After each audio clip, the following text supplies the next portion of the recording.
you and you.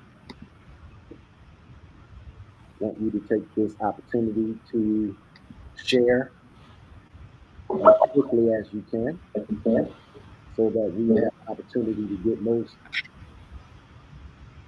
of our conversation on this live as opposed to introductory statements. We love everybody. Greetings to everybody. I am so privileged today to have with us for this part two session, uh, pastor of the New Life Kingdom Center, in person of my dear friend and brother, Pastor Troy Davis. Bless you, Bishop. Glad to be here. Bless you, man. Bless you. I'm glad you could be with us. Yes, Your sir. schedule is busy, and we certainly appreciate your time and your contribution to this effort in either bringing the people along or taking them higher and or taking them higher. Amen. Yep, Amen. Selah. Certainly a person who is no stranger to Selah. She's the PR guru. And she is just a special, dear person, dear friend, and we just love her. She goes by the name of Jennifer Denton. She is the proprietor of genetic marketing. And we are so glad to have you back, Jen, with us Thank you. today.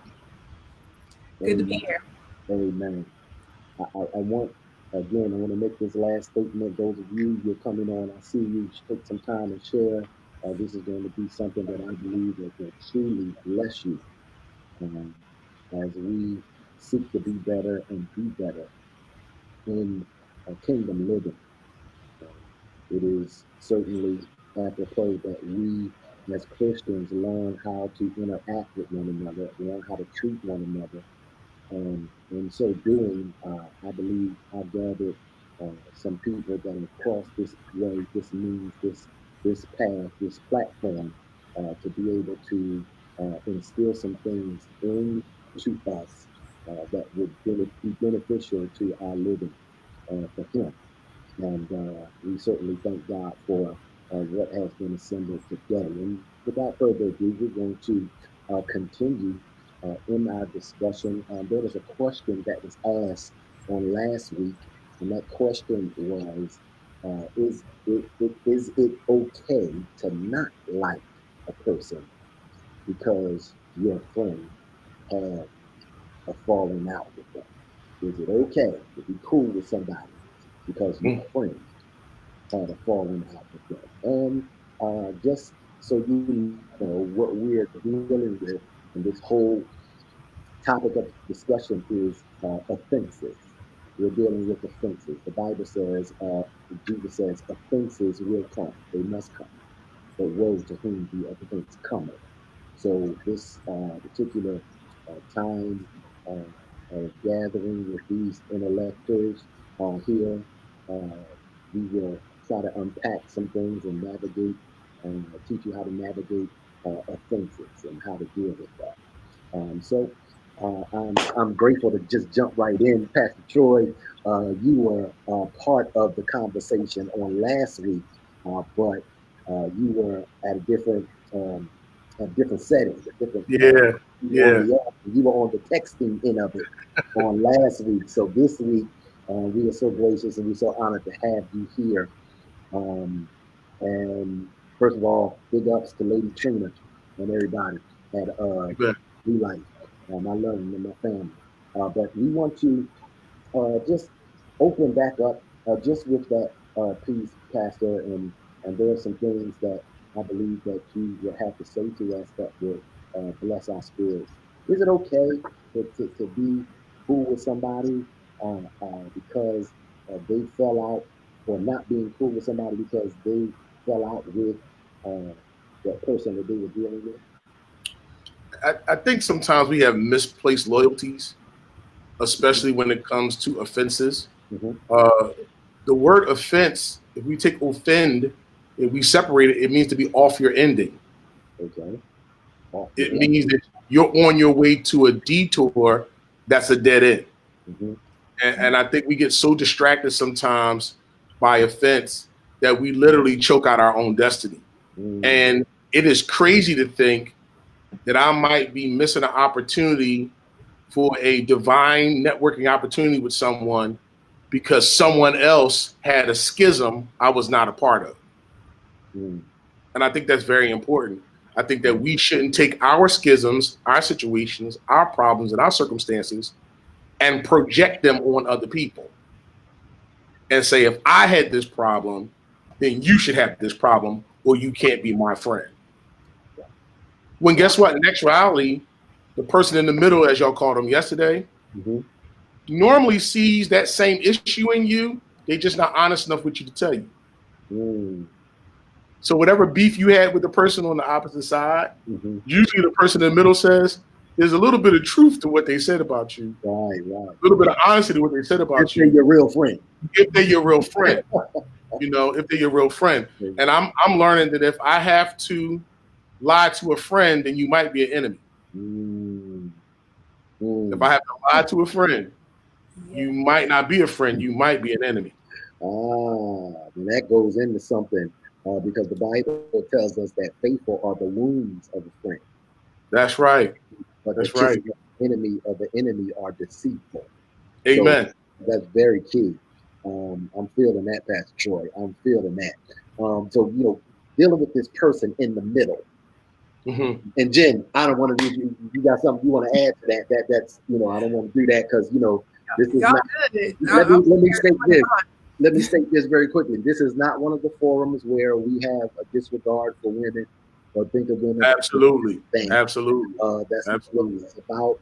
Everybody that is invited to this table certainly has something to say, and what they say is valuable.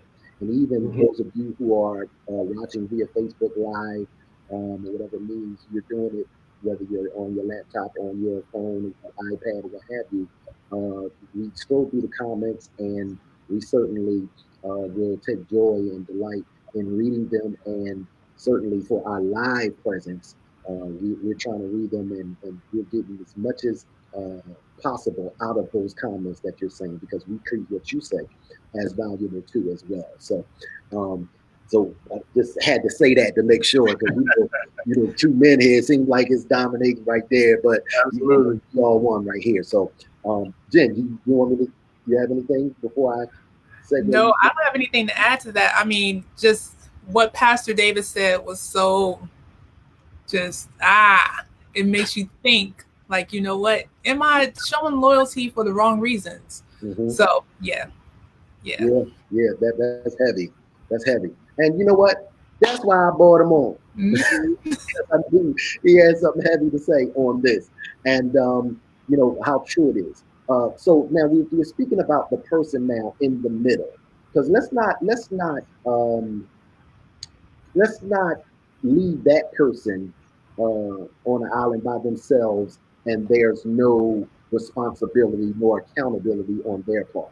Because number one, I guess we're all Christians here in this circle, especially if we're all Christians in this circle. We have a responsibility to do what is right. The Bible says that to him that knoweth to do what's right and does it not, to him it is sin. So it is the responsibility of that person in the middle now to, represent. Because we all supposed to be representing Christ. Now, someone may fall by the wayside. God forbid. I hope we all ain't falling at the same time. Some have to be quote unquote saved among us enough to be able to bring us back to a place where we need to be. I need friends like that, Pastor Troy. I need friends that's going to tell me the truth about me, and not going to hide stuff because I want to be better. And I think sometimes you mentioned that, Pastor Troy, that we get reticent about telling our quote unquote friend or supposedly friend what's going on, because maybe it may be a fear or danger of losing the friendship, because when we come into circles, sometimes or oftentimes we come into circles with a motive, because there's something at the table that we want. And it's okay to have a motive. I don't mind people having motives in my life. I just need to know what they are. So Yeah, yeah, yeah. so so with that, just the person in the middle has this responsibility now. Either they can be to get a win for the kingdom, or they can get a win for themselves. So Yeah, we're talking about yeah, that, we're talking about losing all selfishness, and hopefully we're talking about a win for the kingdom, because a win for the kingdom uh, would equate a win for us. yes. Let's unpack that a little bit. What are the responsibilities? How do we navigate through this? What are the responsibilities, as you would see it, as a person in the middle trying to bring two people together that they're both friends with? Right. So just yesterday, I was having a conversation with some gentlemen about what psychology calls pro-social lying. Mm-hmm. Pro-social lying, meaning that sometimes I don't tell the truth because the harshness of the truth may separate us as friends. Mm-hmm. Mm-hmm. The harshness of the truth may make me seem socially unacceptable because I'm not thinking about people's feelings. Mm-hmm. But I've learned biblically lying ain't what's up. So I have to tell the truth to both parties Mm-hmm. and have the wisdom to understand that it's okay to recognize difference, Mm-hmm. even if it's going to cost me a deficit. Mm. So I'm going to talk to you. I'm going to tell you the truth. And we may not agree. So I'm going to recognize difference. We may not agree on how you treated my friend or how my friend treated you. Mm-hmm. And there's a possibility, by being honest with you, that our ties may be severed. Mm-hmm. But I'm not going to walk in dishonesty. I'm going to walk in truth as the middle person. I Mm. see her point and I see your point. And yes, sometimes in this area, you're a little harsh. Yes, sometimes in this area, you're a little brash. I'm Mm-hmm. not going to hold back the truth that could help correct character and integrity Mm-hmm. because I think our friendship is going to be damaged. Mm-hmm. I'm going to tell the truth. And if that means that I'm going to lose you because I'm being honest with you, there's nothing I can do about that. It's kind of like the conversation where they say they're going to cut the baby in half. And one woman says, well, go ahead and cut the baby. Another one says, no, no, no. Let her have it. When truth is involved, when we're trying to discover truth about the situation, or who is really at fault or who really caused the infraction, we got to be straight shooters when you're in the middle. Mm-hmm. If I'm in the middle, I'm going to tell you the truth. And I'm not going to hold back the truth, even if it's going to cause you to say, you know what, I'm done with you. Mm-hmm. I love it. I love it. I love it. And that's congruent with the scripture. Faithful are the wounds of a friend. There may be times that we may have to, there may, when I say there may be times, it's not that it won't come up. It will come up because we're all trying to strive, or hopefully, we're all striving for perfection. I don't want to sound presumptuous and speak out of turn for anybody else. I know I am. So I need people in my life that's going to tell me, yo, this is not cool. And it may not necessarily be we're talking about in between two people that are, at odds with one another, and you're the friend. Absolutely. But Absolutely. it may not even be a problem. It may just need to be something I need to know so that I can be. Yeah. So my friend should be released to be able to tell me, you know, um, what's up with me. I'm like my mom in this situation. I don't want nobody in my life who, won't tell me the truth, or I can't tell the truth too. That just, stands the reason right there. When we were looking at this particular question, with regards to, is it okay to not like a person because your friend had a falling out with them? um, I I looked over the comments of the questions, and many of you in my Facebook audience, you responded. If you notice the caption of the flyer, it says "Pass the peace" or "Pass the beef" or "Pass the beef" or "Pass the peace." Mm-hmm. A lot of them, if not all of them, responded "Pass the peace." Um, I was really godly proud of that because I'm connected to some people that, are good people that I could consider friends. Because if you on that vibe and you thinking that way already, and what they said after that really had me in utter delight and joy because you read the comments and they have the substance. I want to read one of the comments from one of them, and I want you to kind of elaborate on what it is that is being said. The parenthetical point, if you will. I believe in being a peacemaker. I believe in being a peacemaker if possible, bringing the offended people together. If they choose not to reconcile, I pray for each and ask God to mend the relationship in His way, in His time. But if they both are my friends, they remain my friends, and I make sure conversations don't go to what happened between them. What do you think about Here's what's crazy. Proverbs 17:7 says, "A friend loves at all time, that? Mm-hmm. and a brother is born for adversity." Mm-hmm. So I think that one of the key things you said in that commentary was bringing them together. Mm-hmm. Uh, one of the things that I've learned is that a lot of times you can't get the truth of a matter or the empathy and sympathy for the matter until all parties have their eyes on each other. Mm. I truly believe that. Like, I believe you have to bring people together so they can see each other. They can feel the resolve. It's one thing when you're talking to somebody and you're upset and you're angry at them, and then they bust out crying, and you realize that their real issue with you had nothing to do with you. It's a deep-rooted seed from something that may have happened in their past. Mm. I believe that we are subject a lot of times. The middle person and the person that we are offended with, we are subject sometimes to being the punching bag of previous people's trauma. True. That what you went through at 6 or 7, you still perpetrate at 35 and 40. Mm-hmm. It hurt you had in the classroom in 6th or 7th grade when you were ostracized and moved aside. Sometimes that trauma is perpetrated in your adulthood and you misplace it. Has nothing to do with the person you're offended by or even the friend you want to be loyal to you. You're still stuck in the 1st grade classroom where all the kids was laughing at you and your friend didn't back you up. Mm. Mm. So here you are, 45 years old, still stuck in the trauma of a 1st grade classroom. Wow. And you're still acting out against things that happened with the friend that didn't back you up at the lunch table when they laughed at you or knocked your milk over. Wow.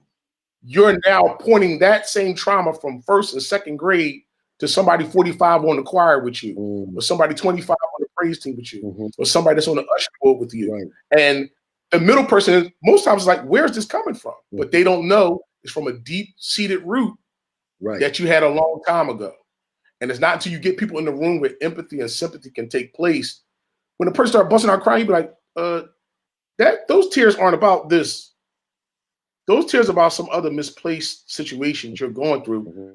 And it changes from you being angry to you being concerned, like, what's really wrong with this person? Right. And what can we really do to help?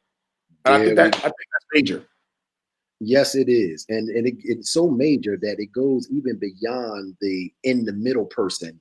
This thing affects, families. It's been affecting families and relationship. There's been that word offense. As you were talking, what I really felt in my spirit, it was like saying, in other words, the offense was offensive. Absolutely. Absolutely. You know what I'm saying? So the offense in you that you held on to that has caused you to become bitter, it now expressed in other ways, in other means, in other relationships or connections in your life with people that didn't have anything to do with it in the first place, but it was just there because it was never dealt with appropriately. So yeah. That's what we call triggered. That's what we call triggered in this generation. Okay. That's right. That's right. Okay. That's right. Yeah. That's the millennial word for it. The millennial word for this trigger. Right, Yes. Millennial word. Absolutely. So, with that being said, the Selah, in true to being this in this setting called Selah, let's reflect on that a little bit more, and let's kind of help some people navigate through this situation. Jen, what do you think about some steps in terms of how to really navigate through this offense that I'm dealing with something on the inside, and someone else comes to my life and it didn't really have nothing to do with them, but they had on a shirt that reminded me of another person that did it to me. And because something that triggered that shirt that they had on, oh, that's the same shirt that Jeffrey had on. And Absolutely. because Jeffrey had that shirt on, I'm mad at Jeffrey, but the person that's wearing it is not Jeffrey. It's another person. So now I gotta, I'm all pissed at this person that had nothing to do with it. How in the world do I get out of that? Because that sounds like more than yes, it's a trigger, but I'm in a fix. I'm in a situation that I need to get out of, because what Jesus said that would happen is, he said offenses must come. That's right. Woe to whom the offended. So that means I got a problem because I'm offended. The offense is offending me. You know what I'm saying? I don't want to be like this, but I find myself in this space. And like Pastor Troy said, it's going to take the coming together with that compassion. When we all come together at this table, one person will begin to see. One among us will begin to see. Hey, this ain't really about this. This is something that's deep rooted. So, Jen, what you think? About some steps that we can take to come out of this, so we can help people. Well, while listening to Pastor Troy, it almost reminded me of that Usher song. You remind me of a girl that I want. That's right. I see her face whenever I look at you. I was thinking the same thing. Nothing to do with the current girl, but because she reminds him of somebody. And a lot of us live that life. Mm-hmm. We live our lives stuck in the past, mm-hmm. and we never move forward because we feel like, well, if I let go of it, if I truly forgive it, then I'm inviting an opportunity for me to happen, to go through that again. And mm-hmm. that's not always the case. Mm-hmm. You can learn the lesson, but not carry the trauma. So you got to let go. One of the biggest lessons I could ever talk about is me going through domestic violence. Mm-hmm. I could look at every guy after that relationship with my children's father and say, ooh, he's going to beat me. Like, I'm not going to get in a relationship. But I'm not giving God a chance to bless me with the husband I prayed for. Mm. So I got to let that go. I have to give a new chance and realize that, you know what? That situation was based on who he was, not who I was. Absolutely. So sometimes you got to recognize that the problem really wasn't with you, but it was that person putting their trauma on you. Mm-hmm. Yeah. Now you got to make the choice of whether you want to carry that or not. So my biggest advice is let it go. Oh, you was happy right there, Jen. Yes, she was. That person put the trauma on you. That trauma, whatever it is that they was experiencing, it now has forced itself. They have forced it on you. Wow. Yeah. Troy, go ahead. You have a question over here that I want to speak to. It says, in your opinion, how do they learn to understand those deep-rooted issues and lay them at the cross? I think one of the things that goes along with triggers are filters. Mm-hmm. And we live our life looking through filters. So every traumatic situation, every offense creates a filter that you look through. And the only way to get that filter of offense off your life is to apply the blood to your lens. Mm-hmm. Mm-hmm. I'm going to tell you what I mean by that. I'm going to take it out of the biblical realm and put it into another realm. Well, it's going to be in the biblical realm, but Jesus says, watch this, Jesus is offended by Peter. Mm-hmm. He's going to offend Jesus when the cock crows. By the third time, he's going to say, I don't even know him. Right. The Bible says Jesus looks across the courtyard and sees Peter right after the cock crows. Mm-hmm. But Jesus is spattered and beat with blood.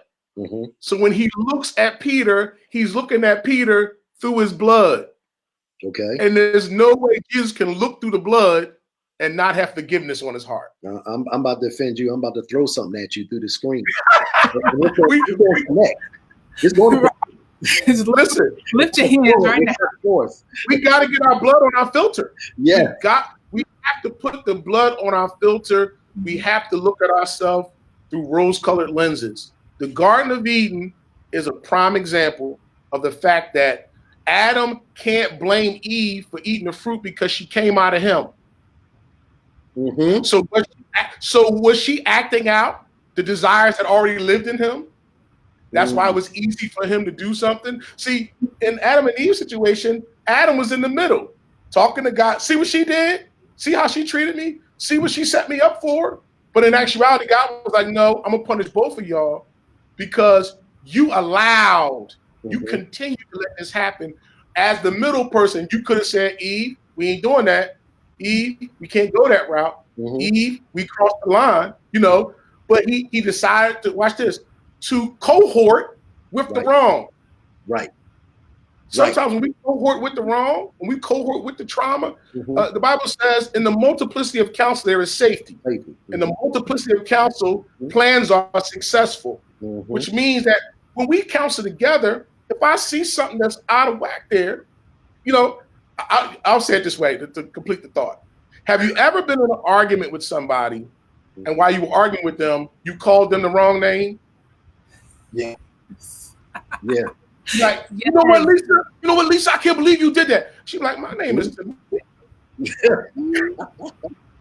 But while that filter is up, I see Lisa. I don't see Tamika. Right. I see what Lisa did. I don't see what Tamika did. Right. And we live through that filter, and that filter taps our trigger and says, take some shots. You know, but if I wish I had them, I do. When those kind of triggers happen, we do this right here. You thought throwing shade. Right. You know what I'm saying? All right. Illustration. We throw innuendos and we throw balls and missiles and bullets. We start taking shots fired at people because we really don't know how to handle the situation. And then we pull our middle person in and say, you be shady with me. When that person really hasn't done anything wrong to me. Right. Wow. Right. Pastor Troy, that was excellent. That was one. Yes. You know, and we're talking about this, and you know, one of the things that I want to do, because we've been talking about the event piece for like 2 days, last week and today now. And what I want to do now is, I feel like, okay, we can talk the problem all day long, but there's somebody that may be in the midst that is dealing with a situation, a right now situation, where they're dealing with people, or dealing with a person, or in between of the two individuals. We have to give them something now in terms of methodology to be able to help them to handle it. And I understand that sometimes, and I said this a couple of Selahs ago, that we have to be confrontational. In order to, some stuff you're gonna have to confront. You know, a lot of us, the reason why they don't say stuff, even the ones in the middle, is because they don't like confrontation. But how in the world can you be, number one, a Christian and not be confrontational? I haven't figured that out. You have to be.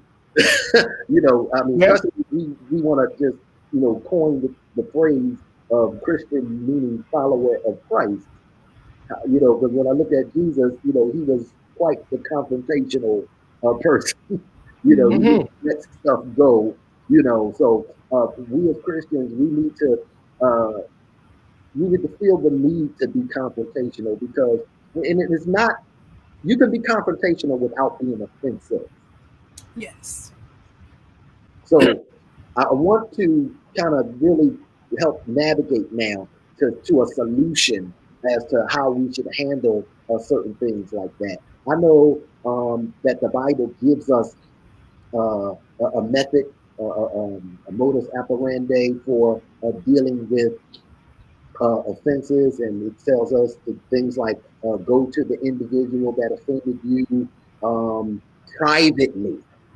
So I want us to really just kind of deal with that, because most of us, most oftentimes we want to, instead of going to the individual, we want to go to somebody else first and tell them about it, and express this, that, and the other to them. And then something happens within that time frame, after we went to the other parties or other parties and shared with them this, that, and the other. Something happens in the time frame by the time we get back to the person that we should have went to first. So if Jesus was very clear in talking about just going to the person between him and you alone, or her and you alone. Let unpack that a little bit for, so that we can get some good takeaways that will help us kind of resolve the issues that we may have going on, because that offense is, man, it's a burden. It's a nasty thing. It's something that if you keep on the inside of you, that rooted bitterness that will be conjured up by that offense will kill you. It will kill you. So we want to help people kind of navigate by being one able to confront the issue. And the first confrontation that needs to happen is to happen within you. So you need to confront. When the Bible talks about going to the other person, or the two offended people coming together, I noticed that the text talks about if your brother offends you, go to him. Or if you offend your brother, go to him. So actually it has both coming together. So no one feels like well, he did it to me, so I'll come to him. You know what I'm saying? Or he should come to me, rather. That's right. So kind of let's help the people. So let's unpack that in procedures. Jen and Pastor, please help us unpack the procedures of that. Jen, I'm gonna defer to you first. Okay. Well, I would have to say this for the confrontation part. Mm-hmm. And I'm going to deal with it from a cultural standpoint. As Black people, we're often taught from a young age to shove everything underneath the rug. Mm-hmm. Don't talk about it. Don't talk about the uncle that molested you, because you might disrupt the family. So we have that kind of ingrained deep within us that confrontation leads to destruction, when really it leads to healing. Absolutely. And accountability. Wow. So I think for us in our adult years, we have to confront that belief first and realize, okay, you know what? I'm not destroying anything. If they don't want to deal with me after I confront them, then that's on them. That's not me, because I actually tried to bring peace to the situation and healing to the situation by confronting it. And once we get past that belief, you have to leave it on the table. Go in love above anything. Go in love and in the spirit of reconciliation. And if that person rejects you, that's on them. That's true. That's true. You can offer, but if they reject it, then it's pretty much, shake the dust off your feet, because you've done all that you could do, and you earnestly did what you could do to make that situation better. So, that thank you, Jennifer. That really is very helpful. It's very helpful. And I want to get these keys out there so people can know what to do when dealing with it. Because listen, we ain't got nothing but time to do it anyway. We in quarantine, and you know what I'm saying? If we can't reflect on things like this, you know what I'm saying? I don't know what you're doing with your time, because when dealing with stuff that ends up killing you on the inside, how long, after all that we're dealing with surrounding the corona pandemic, do we want to really come back into society the same way we were when we left off? I don't know about y'all, but I want to be better. So we need the help. So Pastor, what's your piece? I mean, Jen hit some major things on the head. I'm gonna say this. I'm gonna play angel's advocate, because I can't be the devil. I'm an angel's advocate. some of the things she said about the confrontation piece, I think, are important to note that penalty will come from confrontation based on the infraction. So when those things that are brought up are like molestation and stuff like that, there could be penalties connected to your actions, and that's something you have to accept that may come about because I had to be confronted about that thing and could no longer hold it. I think that we need to take a note from Jesus because I think he had levels of confrontation. When Jesus talked to the Pharisees, he said, "You vipers and you generations of snakes." he was straight up with the Pharisees who were rabbinic like he was. Y'all know better. Y'all shouldn't be acting like this. And you know what you're supposed to. So he had levels of how he dealt with offense and interfighting. The second level he had was with his disciples, where he said, "Where's your faith? How long have I been around you that you're going to question my friendship because I befriend somebody you don't like? Where's your faith in me?" And then there's another level where he's talking to the crowd that he's really not in relationship with, but he's in the middle. He starts talking in parables. One day I was picking corn to make his point. Right. And I think we can't necessarily have a blanket approach as the middle person to how we deal with the offended. Right. We're going to have to look at our level of relationship and say, can I say to this person, "You being stupid right now"? Can I just cut right to the quick and say what I need to say? Or are they discipling somebody that's following me, connected to me, and therefore if I don't talk to them with a sense of empathy, I may lose them forever? Or am I talking to somebody who is a larger audience that I need to really curb what I'm saying because my life can be dwindled down to a soundbite that can be replayed over and over again. And my offense is captured. And now 20 years from now, and we're seeing it right now, 20 years from now, somebody can post something I said and be offended by it 20 years from now because I said it today. So I think that there's levels in which we handle each offense and how we handle our middle person situation appropriately. I think we can't just make it a blanket situation. And I want to add this. Sometimes I think the response to offense is not about us staying together. It's about me finalizing our closure.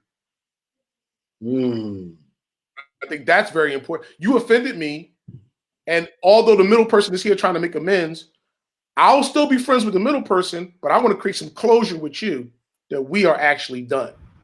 And I think that's okay because I think Jesus showed us how to do that. Whatever you're going to do, Judas, do it quickly. Make your move because I done washed your feet, I done supped with you, and your heart is still against me at this table. I realize that friendship and relationship is not a possibility, and I'm cool with that. Peace. I love it. I love it. I love it. And I noticed what you said, and a lot of people will withdraw from that, what you said, but leave out the part that you caused this. You are not growing in your relationship. You don't want to grow in your relationship with me. You are becoming an offense and a perpetual offense. It isn't that you did it one time and you sorry and you repented of doing it, but you, for some strange reason, are keeping this thing going further than what it needs to go. And there's that time where you need to let go. So when you let go of people, there is a condition that warrants their exodus in your life, or your excellent exodus out of their lives, however you want to take it. But because we have to always maintain the fact that we are children of the light, and love is a more, Paul says, more excellent way. So now I have to find out, I have to understand now how to love you the best way that I possibly can, because what I love determines how I love. Jesus said it, or the scripture says, for God so loved the world that he gave his only begotten son, that whosoever believeth in him, and you know the rest of the scripture, shall not perish but have eternal life. So then the subject, which is God, loves now the object, which is the world, but he had to determine how he would love the object. So there's a determination now. Doesn't mean that doesn't mean that I don't love you, but now it becomes how I can love you. So I think that really points us in the right direction. And I don't know about y'all, but I'm enjoying this one. Man, This is so am I. crazy. This is crazy. Yes, this Oh is my goodness. This is crazy. Oh no. Oh boy. All right. So when we take, I'm looking at the time and I'm just cringing. But so what I got from when Jen was speaking, I just wanted, I was kind of calculating some takeaways in my own head. Number one, when I first mentioned it, we have to make sure that we are confrontational, but we have to make sure that we confront appropriately. So first of all, we learn not to broadcast to everybody else. Mm-hmm. If somebody offends you, don't take it outside of the circle or the place or the fence. Take it to that person.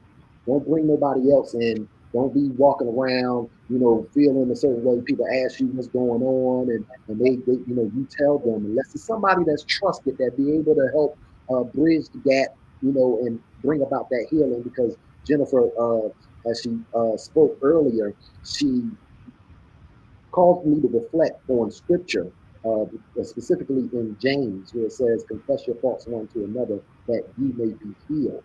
So the confrontation would be necessary for healing. So you got to do that the right way, because don't nobody really want to talk after they know everybody else know about it. Mm-hmm. Not that you can't talk about it then, because it takes a certain level of maturity to look past all of that. But what you end up doing is creating an added offense on top of offense. Because at the end of the day, you should have came to me. You didn't come to me. I did, that was between me and you. If I offended you, then come to me. So that's what Jesus is teaching. He's saying go to that person between you and that person alone privately. So when we look at that, we look at another piece in making our approaches.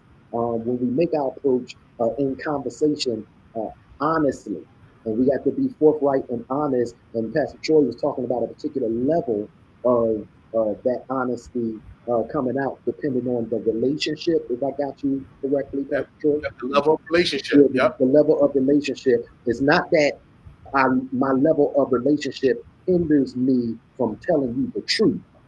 It's now how I'm going to deliver that truth to you that's going to Absolutely. make all of the difference. So Absolutely. the Bible tells us clearly that we are to season our words with grace, speak the truth in love, all of those things. And love also, we got to understand that love is defined in a myriad of ways. There's tough love, depending on the relationship. You know who you have to share tough love with, of Yep. course. And then there's that, okay, then let's just sit down and have a talk. If all of it's a reasoning together. But Mm-hmm. you have to make sure that your methodology is intact when you are communicating to said individuals. Um, what about this aspect of it? Because when we look at not to broadcast to others what the offense was, but go to that person, and then we make our approach in our conversation, and we do that in an honest way, not vindictively or with anger, but when I'm coming to the person, I'm coming with a intent to then resolve, because ultimately the response Jesus is talking about, there should be a gaining of your brother. You know what I mean? I know a lot of us are ready to throw people away, and you know what I mean. That's it. I don't want. What I mean. We can do that. Because we just feel like, oh, I don't feel like going through this, and maybe a lot of that has to do with what we've been through in our past that we haven't let go of.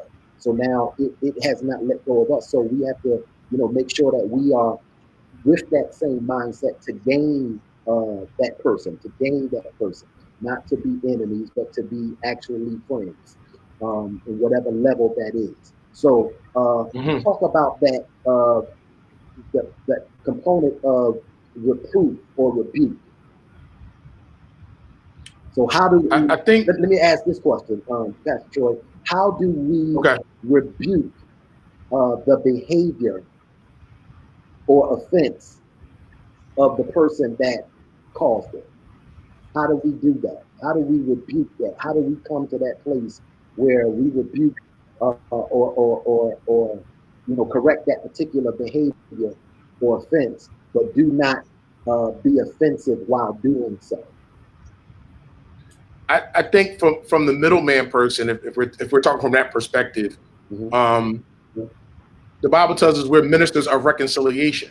Mm-hmm. So be ye reconciled. Our mindset is that we want to come to a place of reconciliation and resolution. Mm-hmm.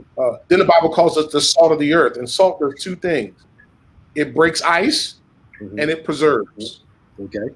So the mindset is, if I'm going to be an icebreaker, if I'm going to be the salt of the earth, then my job is to be the one that's willing to go to make the steps forward, Mm-hmm. to not wait on that person to do it, or wait on that person to apologize, or wait on that person to admit their fault in the issue. I'm going to be the icebreaker. I'm going to take the first step. Mm-hmm. The second thing I'm going to do is I'm going to look somehow, some way to preserve this relationship. Mm-hmm. If you put salt on certain foods and you put it in the refrigerator, it'll last overnight. It won't go bad. And I think that we got to bring ourselves to the table with a certain level of integration of the heart of God, the mind of God, the spirit of God, the temperance of God, the love of God, so that we season the situation with what's necessary for there to be a good taste in everybody's mouth when we leave the table. Mm-hmm. I think that's important. Mm-hmm. We find a way to not make people salty, but make them flavored. And I think when salt hits a wound, man, it can kill us. I was looking at something today. There's a company that I use called the Echo Company, Mm-hmm. and they give you 4 ways to deal with restoring from trauma. Mm-hmm. It is space, predictability, perspective, Mm-hmm. and then recalibration. Okay. One more time: space, Mm-hmm.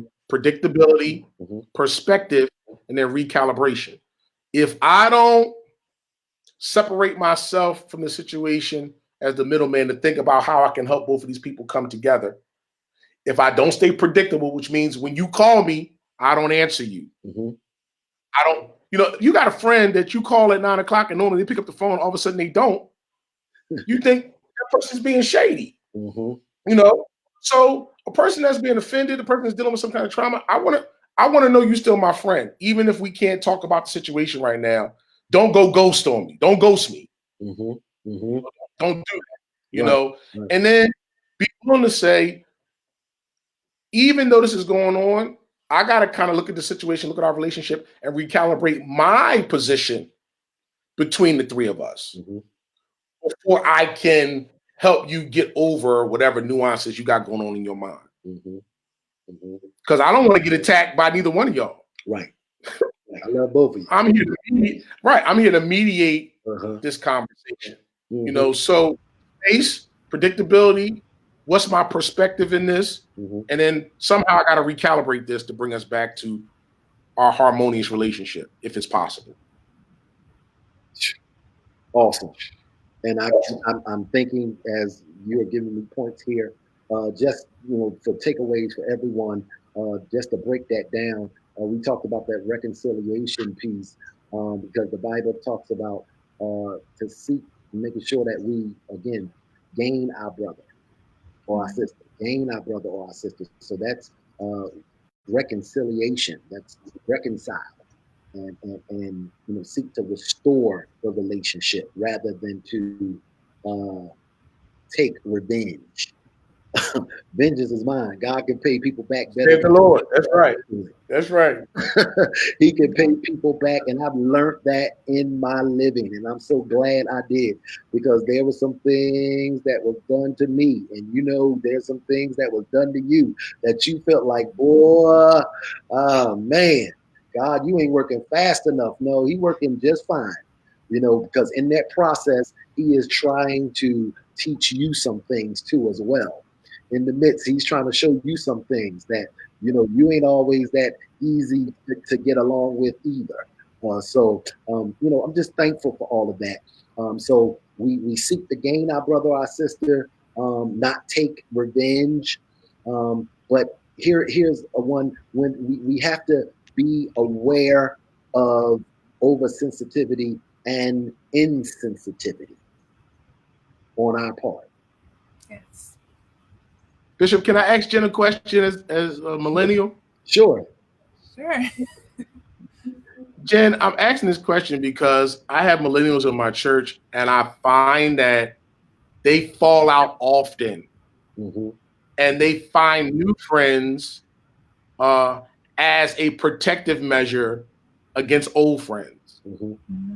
Why does that happen in the millennial community? Probably more than it happens in your 60, 70 to 80. We'll just be by ourselves. But in the millennial community, seem to protect themselves by adding new people to the mix. Why is that?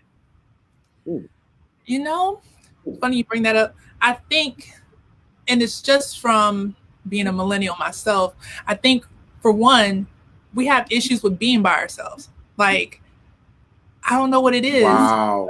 It seems like our parents, for whatever reason, they did not teach us how to just be by ourselves and enjoy our own company.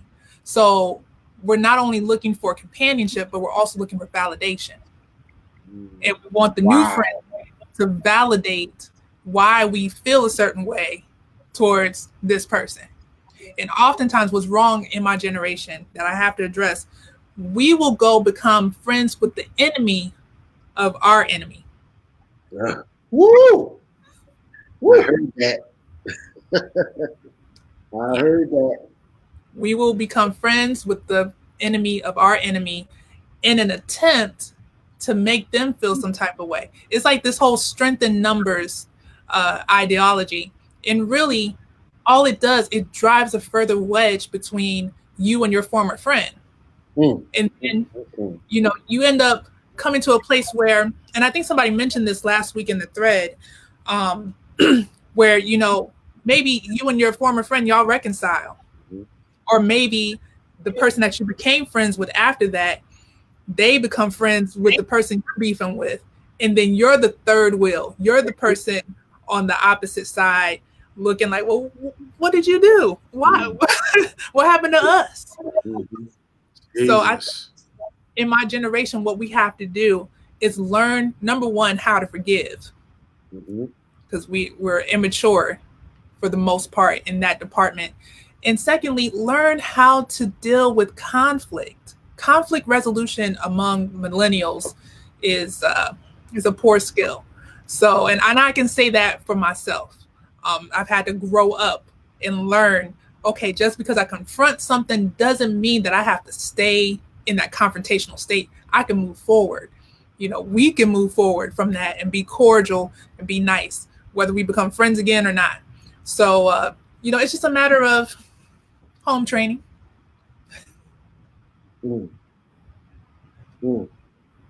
This is one for the ages right here. And I appreciate this. Woo! And a lot of what you said, St. Jen, has a lot to do with our spiritual maturity. Has a lot to do with our spiritual maturity. Yes.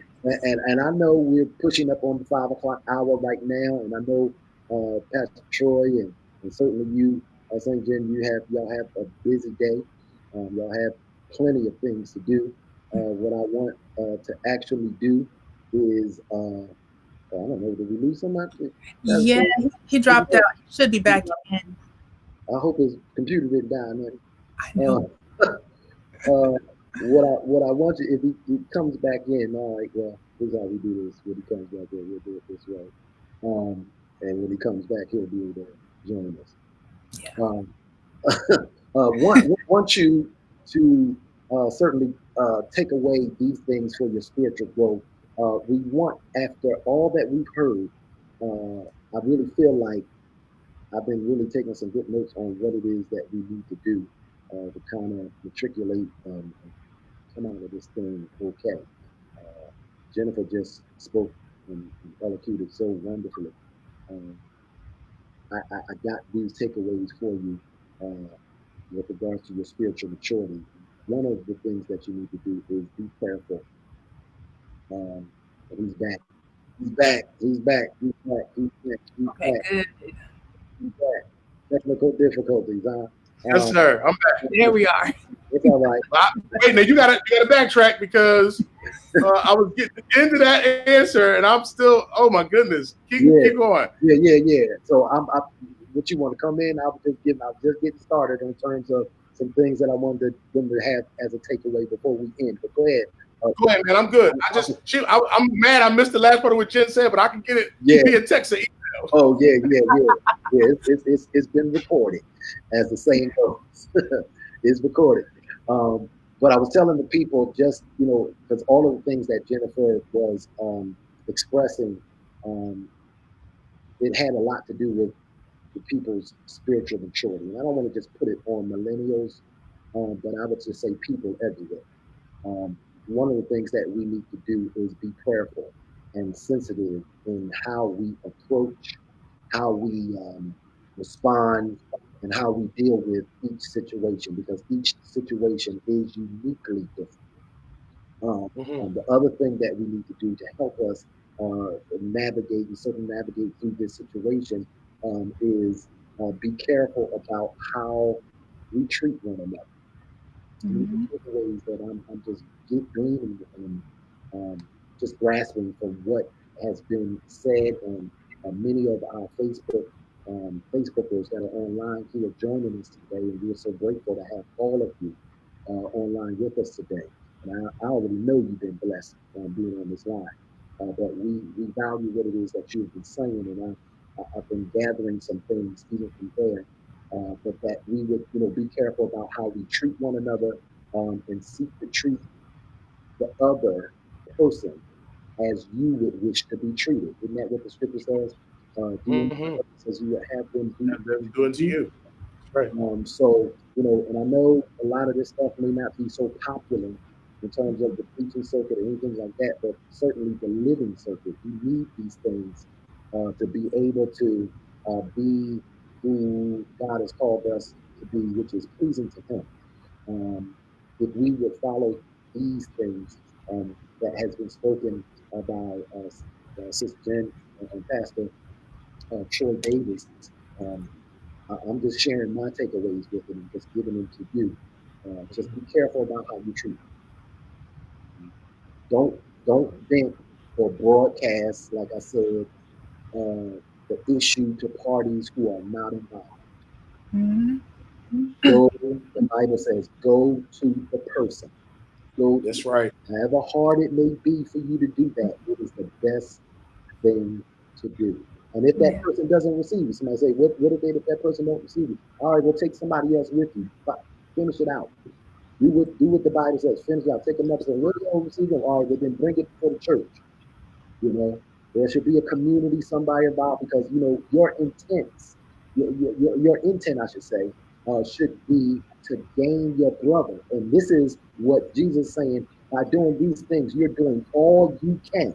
Because I know some of us, once that person offends us, or whatever the situation is, we've done, and that ain't the way to be. That's not the way to be. That is Yeah. not what our Lord teaches us to do. And Right. I'm cool to throw myself out there to say that, you know, um, and y'all can hate me if you want to, and it's all good because I love y'all. But at the end of the day, we have to handle it the way that the master told us to handle it. So we have to, just really look into that. Have a Selah moment. Just take a time of reflection and think about that, and press your way if you have to. Go to that person.